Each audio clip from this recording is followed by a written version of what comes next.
একলা বৈশাখ। না বাবা, ওইটা একলা না, পয়লা পয়লা বৈশাখ। কেন এক লিখলাম মানে তো একলা হবে।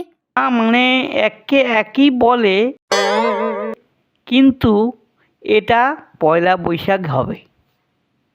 ও তোর মা বুঝিয়ে বলবে। পুজো কি আমি একাই করব?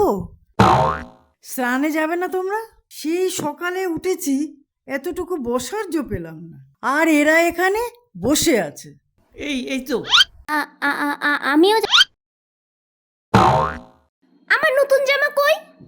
আজকে তো নতুন জামা পরে সবাই। কি হলো? খাটে পাঞ্জাবিটা আছে, ওটা পরে আয়। ইদং পদ্মং ইদং অর্ঘং ইদং আচমনিয়ং শ্রী গণেশায় নম। ও মামা, সব মিষ্টি যদি গোপু দাদাকে দিয়ে দাও তাহলে আমি কি খাবো? পুজোয় মন দে। কালো মিষ্টিটা আর হলুদ মিষ্টিটা খাবো। না না না, সাদা মিষ্টিটা খাবো না, সবই খাবো। বাবু ক্যালেন্ডার এনেছে শুনলাম, কোথায় সেটা?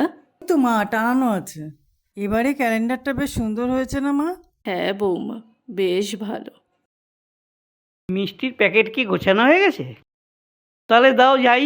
দেখো মা, ভাই সব মিষ্টি খাবে বলছে, তাহলে আমি কি খাবো?